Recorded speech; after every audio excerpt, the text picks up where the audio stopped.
Good morning, guys. Hope you're doing okay in these very strange times. On Twitter, at least, we've tried to keep up the AFC Bournemouth content. There's some great things going on, including AFCB doing a retro kit World Cup. But we, of course, have got our World Cup of Premier League goals that started over a couple of weeks ago now, with 8 group stages, and it's been whittled down throughout the knockout stages. And today, it's the final. And lo and behold, as many people said, it's Charlie Daniels versus Matt Ritchie. What would have been the fun in just having that one-off poll, though? Really interesting to see some of the goals that have gone nearly all the way. Of course, we did a video for each of the group stages where a different fan came on and discussed each goal individually. We didn't do it for the knockout stages because there would be a lot of repetition there, but some really interesting matchups, and along the way there's been some quite surprising results. So these were the knockout games. Steve Cook against Charlie Daniels. Now, Steve Cook, great corner routine, but alas, it's Charlie Daniels' left foot screamer. Nathan Ake against Liverpool beat Junior Stanislas' goal against Everton, that long range shot into the Ted McDougall stand. Do you remember? Top left hand corner. Nathan Ake, it's like the emotion of that goal pulled people through. Adam Smith against Everton in that 3-3 trumped David Brooks' goal against Chelsea, which was part of our 4-0. And then Jermaine Defoe quite obviously beat Steve Cook. Steve Cook, I mean, for a central defender, I think Alan Smith on the Sky Sports commentary described it as Aguero-esque, where Fraser crossed it, he killed the ball and then swiveled. And then, yeah, the rest is history. 3-0 and then we won 4-3. But yeah, Jermaine Defoe, obviously that wonder lob from a tight angle, won that one. On the other side of the draw, Matt Ritchie against Sunderland. Obviously, he beat Junior Stanislas' corner against Man United, which was very emotive. Obviously, Harry Arter's news had been announced earlier that day, and yeah, it was a real emotional time, but the quality of Matt Ritchie's goal shone through there. Callum Wilson, it's the two Wilsons. His volley against West Ham at home in front of the Steve Fletcher stand, that got beaten by Harry Wilson's free kick. And then one of the ones that was surprising, everyone loved that Callum Wilson solo dribble against West Ham United. Up against Dan Gosling, dark horse. Dan Gosling went all the way to the semi-finals, so Dan Gosling won that one. Also Jefferson Lerma against Palace, that was a wonder strike. Yes, the match was pretty poor. However, went up against Mark Pugh, who scored that incredible goal to make it 3-2 against West Ham in our first Premier League season. We ended up winning 4-3. Yeah, Mark Pugh went through from that one. So the quarterfinals then. Charlie Daniels beat Nathan Ake. Jermaine Defoe beat Adam Smith. Matt Ritchie beat Harry Wilson very convincingly. I felt quite sorry for Harry Wilson because that was a hell of a free kick. And Dan Gosling beat Mark Pugh to go through to the semi-finals. The semi-finals were played out over one day yesterday. Charlie Daniels beat Jermaine Defoe fairly convincingly, I've got to say.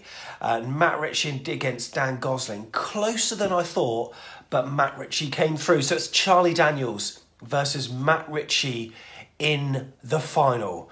And I'm going to spend a couple of minutes watching each goal again and giving my critical analysis. Now, of course, I cannot play these goals on YouTube due to various restrictions, of course, but you can watch the goals on YouTube. So here is the Charlie Daniels one at the top in the card. And here is the Matt Ritchie one. Okay, so I'm going to click on the Charlie Daniels one to start off with. Let's check this one out. Let's full screen this bad boy. Oh, I mean, come on, man. That was a hell of a strike. I mean, what I like about that, both goals are fairly similar in that they start off from corners and then they are cleared badly by the Man City and Sunderland defence, respectively. So for Charlie Daniels' goal, we had a number of corners. We actually started off really well, and there was just waves of procession. And then, yeah, the ball was partially cleared out. I think it was by Vincent Kompany, and then it fell to Daniels. Now, what I like about it, if you just pause it, as soon as he hits it, It's the technique that he's got.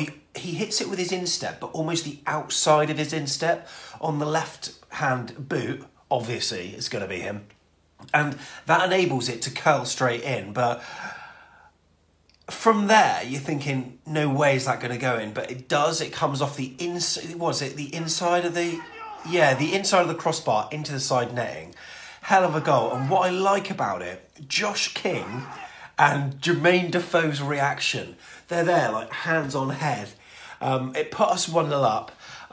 And just an unbelievable strike. And then you see the reaction of Eddie Howe, of Jordan Ibe, who sat on the bench looking at it thinking, what the hell has just happened? I think it's an incredible strike, and it's going to be very difficult to see past that. Now, earlier on the YouTube channel, I chatted to Cherries fan Claire Carling, who discussed her thoughts on that incredible Daniels strike. That goal really, with Charlie Daniels, is just wow. Especially against Man City, you wouldn't have expected something of that quality. It was absolutely phenomenal. It's just the pace of it. And it's sadly at the moment it's just a reminder of the fact that, you know, even if we are in the relegation zone, we have got that pace within us, that ability within us, and then players within us that can still create goals against arguably this season the second best team in the league. But so it's great to chat to Claire about that Charlie Daniels goal, and for all intents and purposes, that would probably win. But then you got Matt Ritchie, and let's look at that goal now. This one, I think with the Premier League, the way they obviously, you know, certain games are televised by Sky, BT Sport, and Amazon, of course. When the Premier League just cover it, and it's for global coverage, they don't have roaming cameras. They have fixed positions. So, you know, you might sit in the Ted McDougall stand or South stand. You know, you've got in the middle at the back, there's a fixed camera position. There's fixed ones at the side. There's fixed ones at the bottom. And also, of course, along the east stand, there are three cameras or so. Now, I think this goal would have been captured better had it been televised by Sky, because when Sky come down, they bring extra cameras, but also have roaming cameras as well. Also, the quality is slightly better as well. So I think some of the angles maybe don't do it justice, but there's one particular angle from behind the goal in the North Stand where you get to see it from our point of view, and that's where you see the shape of the body, the chest. Now, let's see what happens here. It was Charlie Daniels with the corner, cleared, and, I mean, I don't know, but in his right mind, no one would have expected him to hit that whatsoever, because there's a Sunderland player on the very edge of the box, and Matt Ritchie's, you know, he's under pressure there. He hasn't got all the time in the world to get that shot away. So, and it happens in such a quick motion as well. The chest, and it's a cushioned chest as well. It doesn't sort of, you know, bounce off him and you know, sort of go away from it. As he chests it, you can see that he's absorbing the pressure of it just to take the weight off the ball. And then it drops perfectly. I mean, what was he thinking? And again, it's one of these techniques that you pause it and you look at the way he hits that, and it's absolutely superb. Again, it's off his instep of the left foot. I mean, just look at it now. The only criticism of this goal, is that it could have been more in the top left-hand corner where it wasn't. It wasn't as sort of postage stamp as it could have been. But you've got to say there was more to that goal. It wasn't a hit and hope. There was a considered chest and shot. He knew what he was doing. Charlie Daniels, was it a bit of a punt?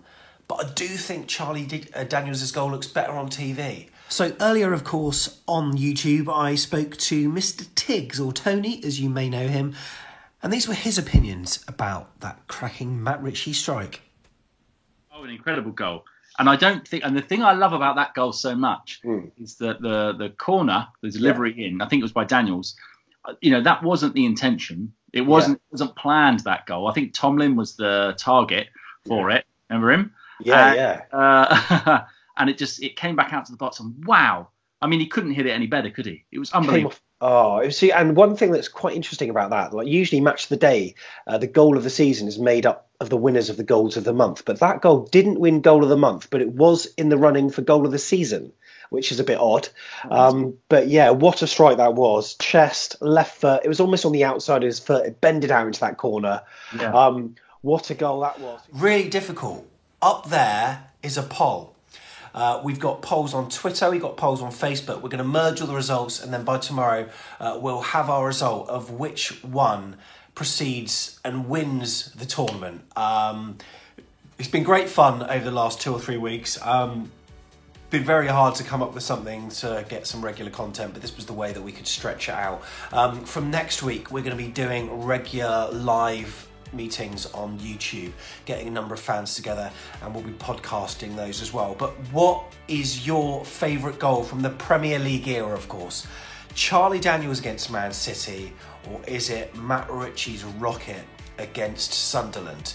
Links are below to Twitter, Facebook, and of course you've got that card, so click the I symbol and then you scroll down and then you'll see the poll there as well. Thank you very much for everyone who's taken part over the last few weeks, and yeah, we'll get back to some normal football related content soon, well, as much as we can do.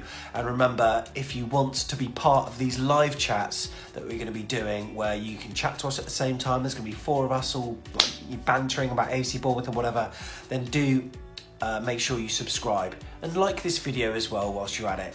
Thanks very much. See you in the next video. Up the cherries.